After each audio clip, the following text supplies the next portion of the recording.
What is up, YouTube? This is the Passive Income Trucker bringing you guys another video today in a series of passive income, crypto, and stocks. But today we're going to be getting to the crypto that I have in my portfolio on my phone. As you can see, before we get into today's video, getting a little tongue-tied here, let's go ahead and get to the disclaimer.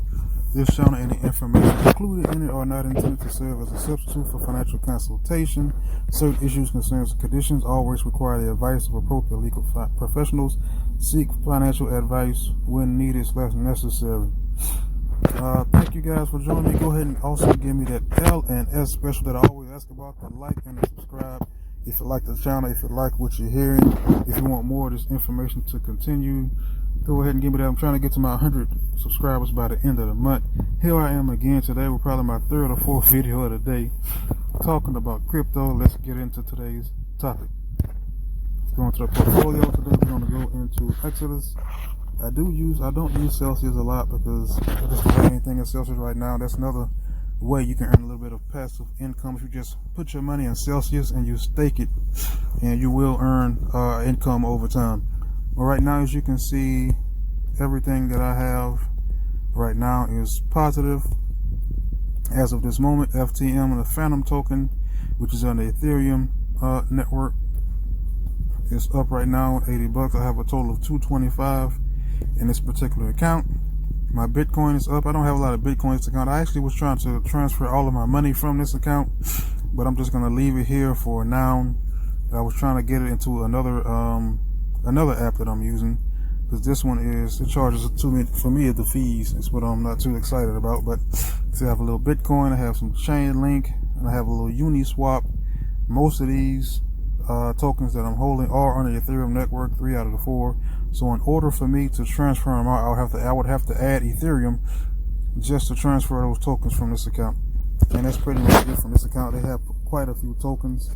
I do like the visualization. I do like the UI, the way that it's shown. It's easy to see. If I did want to add more tokens, I would come here to either add or subtract. I would search for a token. Let's say I want to get some Tron.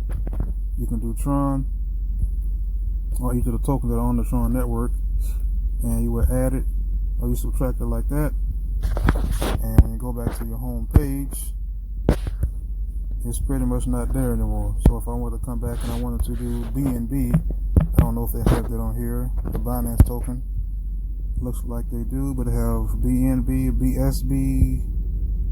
They have 2 BNBs for some reason, and they also have something called Thorchain. So I'm just going to click on the first one. That's how you add it.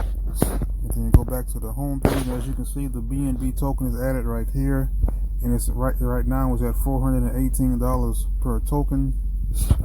It's pretty. This token has done pretty good in the last year. It's one of the tokens that's pretty much been on the rise. If you look at BNB in the last year, it was up at 1.560, and then it fell all the way down to 290, 280.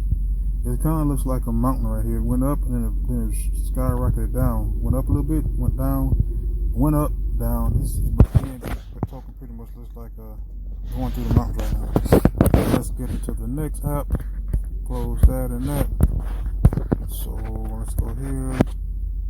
I don't have anything in bread. Let's go into the Coinbase Pro. I don't think I have a lot of any in the Coinbase Pro account, but I do have money in that account. At one time, I was just transferring money from Coinbase Pro to Coinbase, because that's one of the ways that you won't have to.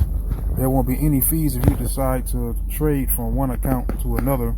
If you want to do 2 different wallets, the Coinbase Pro and the Coinbase account, there's pretty much no fees when you transfer. And that's the reason why I have both of those on my wallet. I'm not sure it's the same with KRAKEN, but I know KRAKEN has a KRAKEN Pro and a regular KRAKEN. So as you can see, I still have 11 cents left in here that I pretty much just left there. So if I do want to come back, or if I want to transfer money back here, that's a possibility as well. And each one of these wallets have different tokens. They don't all have the same.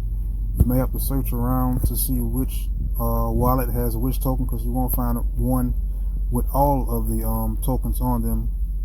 Unless, you just won't find them all on one particular app like this one. So that is it for the Coinbase Pro. And let's go to the regular Coinbase. This is where I have plenty of this is probably the majority of where my crypto is stored on the Coinbase app. Right here you see I have $759. Let's go to here to the assets button. Let it load a second. So right now it's down. You see I lost $400 in this particular account. So this account is negative right now, and that's something about the Coinbase account. It does show you that how much you lost and how much you gained. And I took a loss on this particular account, which is, you know, that comes with the territory. You're gonna win some, you're gonna lose some. And the other account you see everything was positive, and this one you see a lot of negative. So on this account you can see I'm holding Ethereum, 0.16, 500,000 Ethereum, 240 in Bitcoin. I did buy a little bit of Shibu Inu a while back, and I'm just holding on to it. I do have a little bit of Litecoin because I used that to transfer into my COTP, so I still have some Litecoin left. And Tezos was pretty much something that I got for free for kind of like watching the video or something. So that's pretty much just what I have. Let me see, do I have any other assets? That's pretty much it. And as I said, like this one has a different interface as well. All of the buttons are pretty much right here in front of you: to buy, to sell, to send. You can add cash, and if you click the more button, all it brings up is add cash, receive, convert, and cash out. These apps are pretty much easy to use. The interfaces are not too hard to figure out on most. They have news in some of them, most of them, and some don't. But this one does have the news that's in the bottom. You come down here, it'll give you some of the latest news on Dogecoin. Talking about Portugal, Shark Tank breakdown his crypto portfolio. At first he was down on crypto, but now he's decided to put some money into his crypto portfolio, which is absolutely fantastic. Let's see, and I guess they just have a lot of news articles that's gonna load the further you go down. So yeah, it's just gonna keep on loading the further you go down. So they have news articles at the and that is going to be KRAKEN Pro. I don't think there's anything in the KRAKEN Pro, if I remember right. I don't think there's anything in here, but let's open it anyway just to double check. I know one of them has a little bit and the other one has nothing, so just open it up just to double check. I know one of them is the one, but I'm not sure which one. Looks like this one is the one with 0, no orders, no market banner, so it must be the regular KRAKEN. This is the KRAKEN Pro. Okay, let's see. We go to crypto.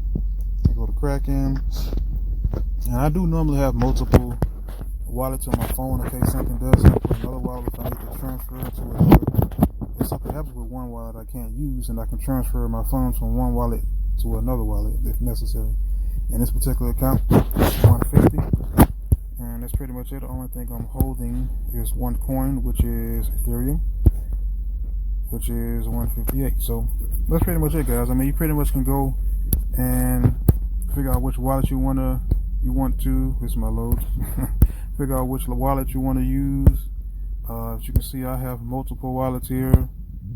Figure out which one you want to use, and also make sure that when you get to $1,000 in those particular wallets, you do have a security measurement advice, whether it's 2FA to start, and then once you get to over 1,000, you get you one of those security keys or a UB key, whichever one you deem is necessary for your budget. That's it, guys. Thanks for watching. Don't forget again, give me that LNS special, the like, the subscribe if you're new. Thanks for watching my videos. Passive Income Trucker. I'm out.